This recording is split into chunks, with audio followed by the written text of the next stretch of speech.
Alors, je tiens à rajouter également quelques précisions à mon témoignage sur la question du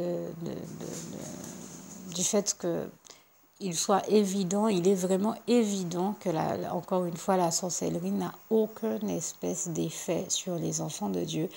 Le diable s'amuse à faire peur ici, notamment aux Antilles, à engendrer et à entretenir des croyances dans l'esprit de beaucoup de personnes et à faire croire aux gens pour se disculper de ses méfaits et de ce dont il est le seul responsable et coupable, qu'on leur a fait du mal, que c'est parce que ils font l'objet de sorcellerie, on leur a fait de la sorcellerie, que telle ou telle chose ne fonctionne pas ou ne va pas bien dans leur vie. Ça ne provient pas de la sorcellerie, ça provient de lui-même. C'est lui-même qui fait du mal aux autres et c'est certainement pas je ne dis pas que la sorcellerie n'existe pas, je ne dis pas que certaines personnes n'ont pas la bêtise d'en faire, je dis tout simplement que c'est sans effet, comme le passage d'Ésaïe 54, verset 17 nous le rappelle bien, c'est sans effet sur les enfants de Dieu. Toute arme forgée contre toi sera sans effet et toute la gloire en revient à Dieu, à Jésus, à son Saint-Esprit. Et je dis quand même quelque chose qui est logique quand on est chrétien et qu'on a la foi en Dieu, en Jésus-Christ, en son Saint-Esprit. La sorcellerie ne sera jamais, ne peut pas avoir, on ne me le fera pas croire, un effet sur un enfant de Dieu qui est plus puissant que la toute-puissance de Dieu. La sorcellerie, quel que soit l'échelon, le niveau où elle est pratiquée, ne pourra jamais couper un enfant de Dieu des bénédictions de Dieu sur lui, de la main toute puissante de Dieu agissante sur lui et dans sa vie. Je suis désolée, il faut être clair et net. Vous avez ce passage d'Ésaïe 59, verset 1 qui vous le dit bien. Non, la main de l'Éternel n'est pas trop courte pour sauver, ni son oreille trop dure pour entendre. Donc, on ne me raconte pas que telle ou telle chose ne fonctionne pas dans la vie d'un chrétien, que c'est à cause de la sorcellerie. C'est des choses qu'on aime trop raconter ici parce que on prend la sorcellerie comme une espèce comment dire ça, de bouc émissaire en se disant ah ben ça va pas dans sa vie, c'est parce qu'on lui a fait de la sorcellerie, je le dis en créole, ça pas qu'à y envier, c'est parce que c'est mal yo fait. Il faut arrêter, il faut sortir de ces croyances là. C'est une illusion de plus, c'est une croyance, c'est une illusion de plus que l'ennemi génère dans l'esprit de malheureusement beaucoup d'Antillais. Je suis antillaise moi-même, mais je n'ai jamais cru à ça. Depuis que je suis toute petite, j'entends les gens raconter que telle et telle chose ne vont pas dans la vie d'un tel parce qu'on lui a fait du mal. Je vous ai même témoigné il n'y a pas longtemps que j'ai eu sous mes yeux deux membres d'une même famille qui se disputaient tout le temps et l'un disait que l'autre avait fait du mal à l'autre et je me suis bien rendu compte que en réalité ces gens-là s'aiment, qu'aucun d'entre eux n'a fait du mal à l'autre, que c'est l'ennemi qui les attaque respectivement et qui fait croire que l'un fait du mal à l'autre alors qu'en réalité c'est lui qui fait du mal aux deux, qu'il n'y a aucune histoire de sorcellerie. Et donc, la sorcellerie, de toute manière, même si elle avait été pratiquée, aurait été sans effet sur tout enfant de Dieu. Ce sont vraiment des croyances que l'ennemi cherche à développer pour maintenir les gens dans cette forme d'obscurité et de croyances qui ne mènent à rien du tout. La sorcellerie est sans effet sur les enfants de Dieu, je le dis encore haut et fort, et personne ne me fera croire que la sorcellerie a plus d'effet dans la vie d'un enfant de Dieu que la toute-puissance de Dieu et que ses bénédictions. La sorcellerie n'est pas plus puissante que Dieu qui est tout puissant. J'espère que tous ceux qui entendent mon message en comprendront le sens profond en toute bonne intelligence. Que Dieu vous garde et vous bénisse tous. À bientôt. Je précise également à toutes fins utiles que le diable s'amuse à engendrer, à entretenir ses croyances en rapport avec la sorcellerie, là encore pour maintenir les gens dans la peur, parce que les gens se retrouvent à vivre en ayant peur qu'on leur fasse du mal, en ayant peur qu'on leur fasse de la sorcellerie, en étant dans une espèce de peur de si je fais ça, ou si je dis ça, ou si je reconnais publiquement qu'on m'a fait, ou qu'on m'a dit telle ou telle chose, ou que je dénonce telle ou telle personne qui mériterait d'être dénoncée, eh bien, on me fera du mal, on me fera de la sorcellerie. Alors du coup, je préfère, il maintient les gens comme ça dans la peur et dans la terreur, je préfère me taire au lieu de dénoncer ce qu'il faudrait que je dénonce pour que les choses aillent mieux, de peur qu'on me fasse du mal, de peur qu'on me fasse de la sorcellerie. Mais ne laissez pas ce type de peur qui ne provient de nulle part d'autre que de l'ennemi, vous affecter, vous empêcher de faire ce que vous avez à faire pour Dieu et vous paralyser, vous empêcher de faire ce que vous avez à faire pour Dieu, vous paralyser vos pensées, vous affecter de quelque manière que ce soit, ni mentalement, ni psychologiquement, ni spirituellement, et encore moins physiquement, que ça ne vous empêche pas de faire ce que vous avez à faire pour Dieu, parce que c'est le diable qui essaie de vous freiner, voire de vous arrêter dans votre démarche ou de vous paralyser avec ces peurs-là, cette terreur-là. Mettez ça de côté, remettez ça entre les mains du Seigneur Jésus et demandez-lui de vous en délivrer. Et puis, dans le pire des cas, à la limite, si vous pensez être victime de sorcellerie, eh bien, dites au Seigneur Jésus, je remets tout ça entre tes mains, merci de m'en délivrer totalement et de me remplir de ta paix. Et vous verrez que le Seigneur Jésus vous en délivrera toujours. Mais soyons clairs, encore une fois, je le dis, c'est sans effet sur les enfants de Dieu. La sorcellerie ne peut pas être plus puissante que le Tout-Puissant, l'Éternel, notre merveilleux Dieu d'amour, et elle ne peut pas être plus forte non plus, ni plus puissante que la main toute-puissante de Dieu agissante sur nous, et ses bénédictions, son désir pour nous de nous bénir et de nous voir tous heureux, épanouis et vivre dans les meilleures conditions qui soient et également dans les meilleures conditions de santé qui soient. Et l'un des passages qui nous révèle la volonté de Dieu, de nous bénir, de nous voir comme ça heureux et tous heureux et épanouis, c'est ce passage de 3 Jean verset 2. J'espère que vraiment ce que je viens de dire aura ramené certains à cette réalité-là. Ne vous laissez plus effrayer par le diable qui vous raconte une histoire à dormir debout avec son histoire de sorcellerie, qui vous raconte qu'on vous a fait du mal, qu'on vous a fait de la sorcellerie. En réalité, c'est lui qui vous fait du mal et non aucun sorcier. Je ne dis pas qu'il n'existe pas de sorciers ou de sorcières qui fassent du mal et de la sorcellerie. Je dis qu'ils peuvent passer leur journée à en faire. C'est nul, non avenu et sans effet sur les enfants de Dieu. Et parce que tout ce qu'ils font n'a aucune espèce de pesant face à la toute-puissance de Dieu dans nos vies. Et toute la gloire en revient à Dieu, à Jésus, à son Saint-Esprit, qui est l'éternel vainqueur du diable. Et l'un des beaux passages, un des plus beaux passages qui nous rappelle encore cette réalité, c'est ce passage de Jean 4, verset 4, où il est écrit que celui qui vit en nous, Dieu, est plus grand que celui qui est dans le monde. Le diable qui est vaincu, qui est déchu, et toute la gloire en revient à Dieu, à Jésus, à son Saint-Esprit. Dieu qui est l'éternel vainqueur du diable, ne perdez jamais cette réalité-là de vue et ne laissez pas le diable vous raconter qu'on vous a fait du mal, alors que celui qui vous fait du mal, qu'on vous a fait du mal ou qu'on vous a fait de la sorcellerie, c'est ça qui vous fait ou qui a produit ou engendré telle ou telle chose dans vos vies.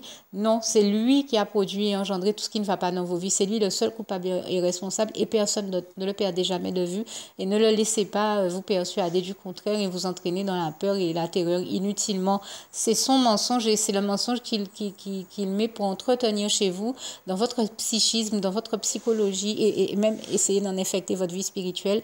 C'est ce qu'il raconte pour essayer de vous maintenir dans la peur psychologiquement, psychiquement et même spirituellement. Ne le laissez pas faire, ne croyez aucun de ces mensonges. Vous savez qu'il n'y a aucune vérité en lui, rien de bon en lui, que le diable est le père du mensonge. Ne croyez donc aucun des mensonges qu'il raconte, et encore moins sur le sujet et le chapitre de la sorcellerie. Et si vous avez un doute sur ce que je suis en train de dire quand je dis que le diable est le père du mensonge et qu'il n'y a aucune vérité en lui, n'hésitez pas à lire Jean 8, versets 41 à 47. Que le Seigneur Jésus vous bénisse, vous éclaire, vous garde tous. À très bientôt. Alors, vous l'aurez compris, je n'ai pas eu le réflexe de le faire ici, mais quand je disais tout à l'heure que Dieu vous garde et vous bénisse tous, je faisais aussi allusion à ce passage que j'aime tant et que je choisis de prendre le temps de citer à nouveau, tout en vous invitant à ne pas hésiter à faire la prière qui va suivre. Donc, ce passage de Philippiens 4, verset 7, que la paix de Dieu qui surpasse toute intelligence garde vos cœurs et vos pensées en Jésus-Christ, et surtout les garde dans la paix du Christ. C'est vraiment ce que je voudrais vous dire, surtout dans ce témoignage en rapport avec la question de l'inefficacité de la sorcellerie face à la toute-puissance de Dieu, et encore une fois, toute la gloire revient à Dieu, que vous demeuriez dans la paix du Christ, que votre cœur ne se trouble point, comme le Seigneur Jésus nous le dit en Jean 14, verset 27. C'est vraiment ce à quoi je vous invite, ni par ce témoignage, ni par les mensonges que le diable fait quand il raconte que la sorcellerie aurait un quelconque effet sur nos vies. Ce n'est pas vrai, puisque la seule chose qui a de l'effet sur nos vies, c'est la toute-puissance de l'Éternel notre Dieu, et qui quand Dieu étend la main sur nous, c'est comme si on se retrouvait, c'est une image que je veux donner ici, sous une cloche de verre, et je donne l'image du verre pour faire penser à la transparence, mais ce ne serait bien sûr pas le verre la bonne matière, mais en tout cas une matière transparente, mais incassable, un peu comme du plexiglas. Et en fait, rien ne peut traverser cette protection dont Dieu nous entoure quand il étend la main sur nous. Rien du tout. Donc, la sorcellerie vient, si quelque chose essaie de venir au contact de cette protection que Dieu met sur nous, elle ne fera rien d'autre que de faire comme un ricochet à la surface de cette protection ou de cette cloche en verre, comme je disais que il faut prendre cette image-là, eh bien, même si elle arrivait à la surface de cette cloche, ça ferait ça ferait un ricochet et un peu comme un effet boomerang. C'est sans effet, c'est-à-dire que, comme disait ma grand-mère quand j'étais toute petite, tout mal qui a été envoyé par qui que ce soit, ça fait un effet de retour à l'envoyeur, un effet boomerang, ou encore, pour vous donner une référence, j'ai pris une image, j'espère que ça vous aura aidé à mieux comprendre le sens de mon propos, et pour vous donner une référence biblique qui nous aide à comprendre cette réalité-là, c'est ce passage de Matthieu 26, 52b, je crois que c'est dans la version d'Arby, qui dit que ceux qui attaquent par l'épée périront par l'épée. Donc comprenez que celui qui a la bêtise d'aller faire de la sorcellerie, d'essayer de s'en prendre à un enfant de Dieu par le biais de la sorcellerie, et celui qui n'a toujours pas eu l'intelligence de comprendre que faire du mal, en définitive, c'est se faire du mal à soi-même parce que Dieu est là et qu'il veille sur chacun de ses enfants et qu'il ne laissera jamais qui que ce soit faire du mal impunément. Eh bien, si quelqu'un est intelligent, il faut qu'il prenne conscience que le début de la sagesse, c'est la crainte de l'Éternel, et l'intelligence, c'est la science des saints, comme il est écrit en Proverbe de verset 10.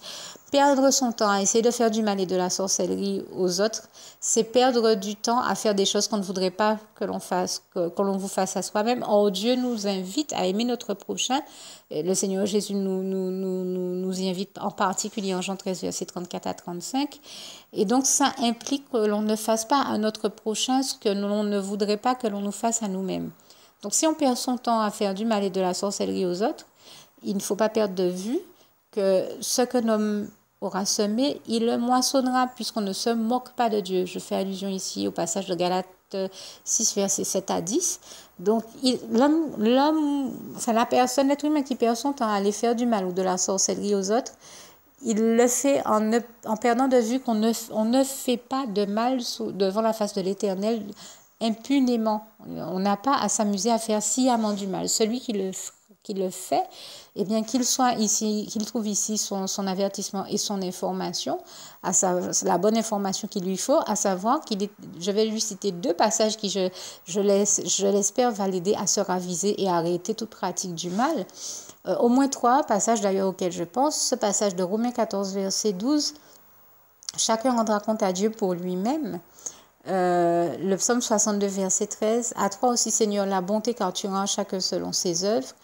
Et ce psaume 34 que j'aime tant, du verset 13 à 20, quel est l'homme qui aime la vie et qui désire la prolonger pour qu'il jouisse du bonheur? Et bien que cet homme-là se détourne du mal, et bien entendu qu'il se détourne, et vous continuerez à lire ce passage pour voir comme il est textuellement écrit, mais qu'il se détourne du mal sous toutes ses formes, ce qui implique de se détourner du diable et de toutes ses pratiques et de toutes les pratiques en relation avec le diable et le mal, parce qu'il n'y a que comme ça qu'il pourra avoir une vie heureuse. S'il passe son temps à faire du mal aux autres, il faut qu'il comprenne que ça ne peut pas lui le ramener dans un système où il va pouvoir expérimenter le bonheur. Puisque, comme je le dis si souvent, servir Dieu, c'est servir à la cause du bien, de l'amour, de la paix, de la joie, de la lumière, et de toutes les bonnes notions et valeurs de la vie qui nous viennent de Dieu, de Jésus et de son Saint-Esprit, et toute la gloire lui revient. Donc quand on aime Dieu et qu'on sert Dieu, on fait le bien et jamais sciemment le mal. Il peut arriver, bien entendu, que de manière inconsciente, il arrive qu'on fasse du tort aux autres sans le vouloir. Ça, c'est différent de ce que je suis en train de décrire. Ce que je suis en train de dire, c'est que celui qui fait du mal sciemment, eh bien, il faut qu'il le sache, comme je le disais tout à l'heure, on ne se moque pas de Dieu. Et tout ce que l'homme sème, il le récoltera. Autant pour lui, arrêter de faire le mal dès maintenant, parce qu'il n'y a qu'à lui-même qu'il se fait du mal. Quand on fait du mal aux autres, on s'en fait à soi-même.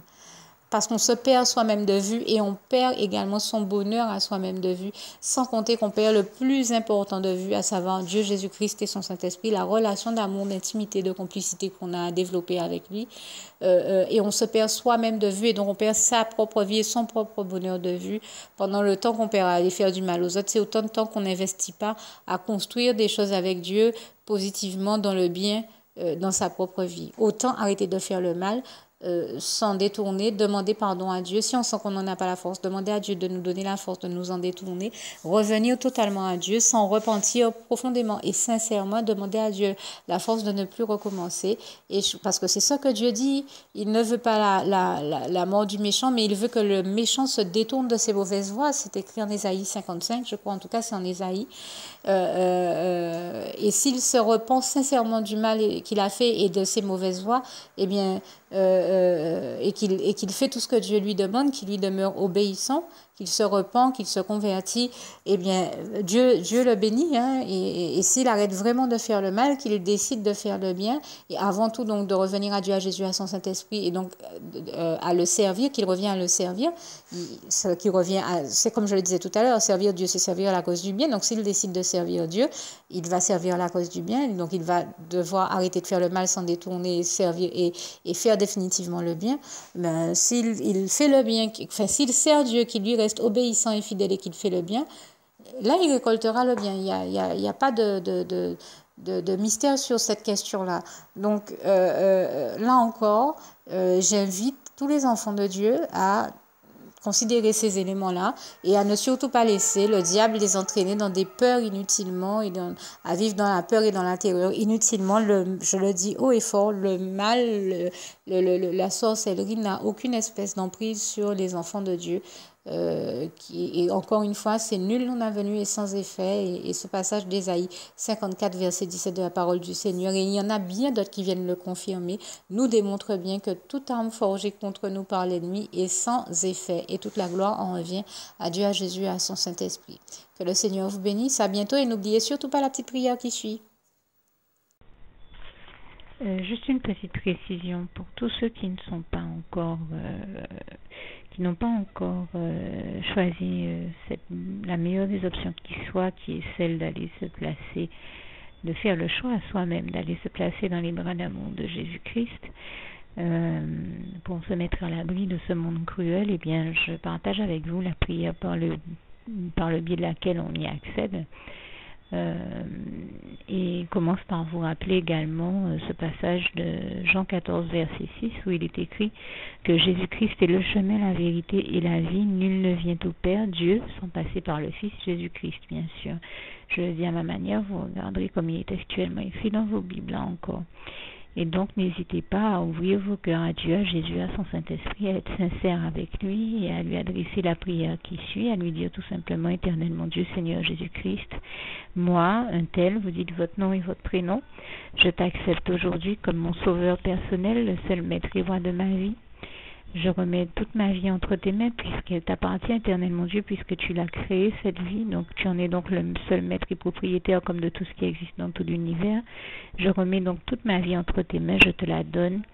Merci, éternel mon Dieu, aussi de permettre que cette vie que tu m'as donnée continue à être à ta gloire et que je continue à te servir, à t'appartenir pour l'éternité, d'éternité en éternité. Merci aussi, Seigneur, de faire que je continue donc à te servir et à t'appartenir pour l'éternité, d'éternité en éternité. Et aussi, Seigneur, de m'accorder la grâce de ton pardon et de ta miséricorde pour tous les péchés que j'ai commis tout au long de ma vie, jusqu'à la date d'aujourd'hui incluse. Et c'est au nom puissant du Seigneur Jésus-Christ que j'ai fait cette prière. Et à vous tous qui avez fait cette prière, je vous dis que Dieu vous bénisse abondamment, puissamment, richement. Et surtout, n'hésitez pas à la partager avec tous vos proches et contacts, amis, membres de vos familles, collègues, bien-aimés, tous ceux que vous aimez, et surtout tous ceux à qui Dieu vous mettra à cœur, avec qui Dieu vous mettra à cœur de la partager. Et comme j'aime à le dire, si vous n'avez pas encore pris le temps de faire cette prière, comprenez bien que voilà, ça ne vous coûte rien de la faire, c'est gratuit, c'est indolore, et que voilà, vous n'êtes pas obligé de me croire, mais moi il m'est arrivé tout comme vous de devoir faire cette prière un jour dans ma vie, et quand on m'a proposé de la faire, je me suis dit, et si c'était vrai, et si c'était vraiment Dieu qui, par ce biais-là, m'appelait à lui et me demandait de lui donner ma vie, de l'accepter, c'était Jésus qui était en train de vraiment me tendre la main et qui était en train de me demander de l'accepter comme mon sauveur personnel, je ne pourrais pas passer à côté de l'occasion de lui dire oui, parce qu'il faut aussi que je reste ouvert ou ouverte à ce que Dieu peut avoir à me dire. Il faut que je garde mon cœur et mon intellect ouvert à ce que Dieu peut avoir à me dire. Donc je me suis dit, je ne peux pas courir le risque de passer à côté de mon éternité, de passer à côté des meilleures choses de la vie, surtout si le maître et créateur de la vie m'appelle et cherche à me sauver. Pour être sauvé, il faut bien que je lui dise oui, que je souhaite qu'il me sauve. Oui, Seigneur Jésus-Christ, je t'accepte comme mon sauveur personnel. Et c'est le sens de cette prière. Et comme je dis, elle ne nous coûte rien à faire. Et puis surtout, moi je vous dis, du jour où je l'ai faite, j'ai vu Jésus changer ma vie en mieux sur tous les plans. Et donc je crois que ça ne vous coûte rien, ça ne vous coûte rien vous non plus de la faire et puis d'expérimenter, de regarder comment les choses vont se dérouler dans votre vie, de regarder Jésus changer votre vie en mieux, à vous aussi. Et d'en faire l'expérience. Et pour en faire l'expérience, il faut commencer par faire cette prière. Donc si vous ne l'avez pas encore dite, réembobinez tout simplement cette vidéo ou ce document si vous préférez, réécoutez-le et dites avec moi la prière que vous m'avez entendu mentionner. Et n'oubliez surtout jamais que tout est possible à celui qui croit en Dieu, en Jésus-Christ et en son Saint-Esprit, comme il est écrit en Marc 9, verset 23, et que tout est possible à Dieu, comme il est écrit en Marc 10, verset 27. Que Dieu vous bénisse donc et à bientôt.